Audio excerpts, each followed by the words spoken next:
Hello class 4 students, today we will read poem How the Little Kite Learned to Fly। मतलब जो छोटी kite है वो उड़ना कैसे सीखती है। तो आइए इसको पढ़ते हैं और इस पोएम को लिखा है कैथरीन पेल ने। तो आइए इसको स्टार्ट करते हैं। I never can do it, the little kite said as he looked at the others high over his head। इसमें जो पोएट हैं वो कहना चाहती हैं कि जो छोटा काइट है वो अभी उड़ना नहीं जानता है और वो उड़ने की कोशिश भी नहीं कर पा रहा है, क्योंकि वो डरता है कि जब वो उड़ने की कोशिश करेगा या उड़ना शुरू करेगा तो वो गिर जाएगा। सो आइए स्टार्ट करते हैं। जो छोटा काइट है वो कहता है I never can do it, मैं ये नहीं कर सकता हूँ। द लिटिल काइट सेड, छोटे काइट ने कहा मैं ये नहीं कर सकता हूँ। As he looked at the others high over his head, जैसे कि वो देखता है कि उसके ऊपर, उसके सर के ऊपर बहुत सी काइट्स उड़ रही होती हैं, तो उनको देखकर वो कहता है कि मैं ऐसा नहीं कर सकता हूँ। I know I should fall if I try to fly, मुझे पता है कि अगर मैं कोशिश भी करूँगा तो मैं गिर जाऊँगा। Try said the big kite, only try. जो बड़ी पतंग होती है, देखिए छोटी पतंग ये बिल्कुल से अपना जो है फेस कैसे दुखी दुखी से इसने बना रखा है, और ये बड़ी पतंग है।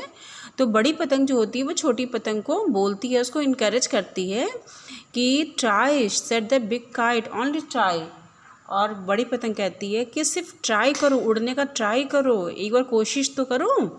और I fear you never will learn at all, और मुझे डर है कि अगर तुम ऐसा कोशिश नहीं करोगे उड़ने के लिए तो तुम कभी भी उड़ना नहीं सीख पाओगे। But the little kite said I am afraid I will fall, लेकिन इसके बाद भी बड़ी पतंग के इतना इनकरेज करने के बाद भी छोटी पतंग कहती है कि नहीं, मुझे डर है कि अगर मैं उड़ना शुरू करूँगा तो मैं गिर जाऊँगा। The big kite nodded, well good bye, I am off, and he rose towards the tranquil sky. What is the meaning of tranquil? The tranquil meaning is peaceful, मतलब शांति पूर्ण जो होता है माहौल। तो बिग काइट ने कहा, चूँकि जब छोटा काइट नहीं उड़ने की तैयार हो रहा था, नहीं कोशिश करने के लिए राजी हो रहा था, तो बड़े काइट ने अपना सिर झुकाते हुए कहा कि ठीक है, तो फिर गुड बाय, मैं जा रहा हूँ आकाश की तरफ उड़ने के लिए। तो वो उनको गुड बाय बोल के चला आता है। आई एम ऑफ मतलब मैं जा रहा हूँ, एंड वो ऐसा बोलते हुए शांतिपूर्ण आकाश की तरफ वो ऊपर को उड़ जाता है। Then the little kite's paper stirred at the side, और ये जब ऊपर की तरफ आसमान की तरफ बड़ा काइट उड़ जाता है, तब छोटा काइट के जो पेपर होते हैं वो ये देख के बिल्कुल फड़फड़ाने लगते हैं। And the trembling he shook himself free for sight, और डरते हुए, घबराते हुए, झिझकते हुए वो खुद को, अपने आप को फ्री कर लेता है एक उड़ान भरने के लिए।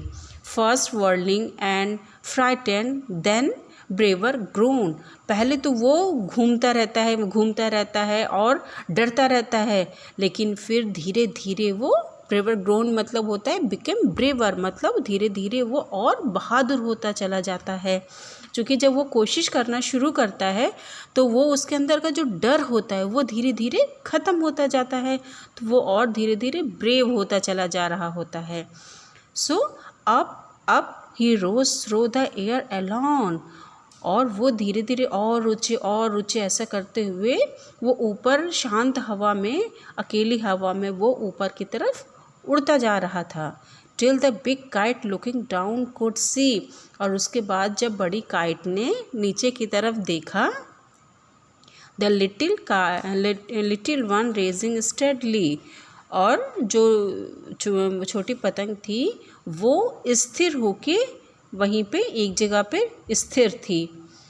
Then how the little kite thrill with pride, और उसके बाद में चूँकि जब छोटी पतंग ने आपने ट्राई किया और वो देख धीरे धीरे ब्रेव हो गया, क्योंकि उसके अंदर का जो डर था, जो झिझक था, अब वो उसकी कोशिश करने से वो डर और झिझक ख़त्म हो जाता है। तो जब वो आसमान में उड़ान भरता है तो वो काफ़ी इस खुशी से अपने आप को बहुत गर्वित महसूस करता है। तो थ्रिल विद प्राइड का मतलब होता है जो खुशी से गर्व महसूस करना।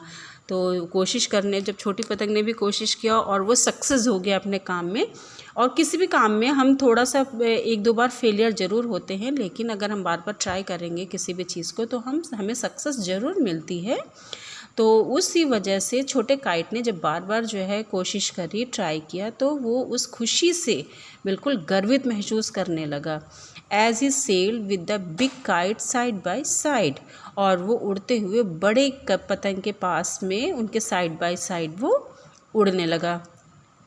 While for below he could see the ground, और वो ऊपर उड़ते हुए अब नीचे ग्राउंड की तरफ वो देख सकता था।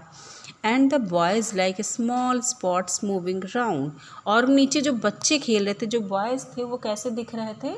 बिल्कुल स्मॉल स्पॉट्स के जैसे वो दिख रहे थे। जैसे हम जब काफ़ी ऊंचे होते हैं तो जिन नीचे की चीज़ें होती हैं वो काफ़ी छोटी दिखती हैं ना, तो ऐसे जो पतंग होती है तो ऐसे जब वो ऊपर आसमान में उड़ने लगती है, काफ़ी ऊंचे आसमान में जब उड़ने लगती है, तो जो नीचे खड़े बच्चे थे वो उनको बिल्कुल एक स्पॉट्स के जैसे वो दिख रहे थे, और जैसे लग रहा था कि वो वहीं मूविंग, मतलब आसपास वो वहीं पर मूव कर रहे होता है। कोई छोटा स्पॉट्स है जो कि आसपास मूव कर रहा है चारों तरफ वहीं।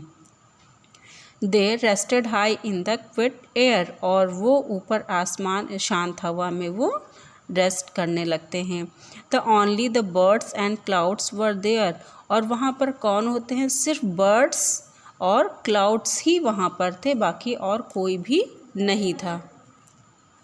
Oh how happy I am, the little kite cried, और जब इतना ट्राई करने के बाद लिटिल काइट को जब सक्सेस मिलती है तो वो बहुत ज़्यादा खुश हो जाता है, और खुशी के मारे वो छोटी पतंग चिल्लाते हुए कहती है कि मैं बहुत खुश हूँ।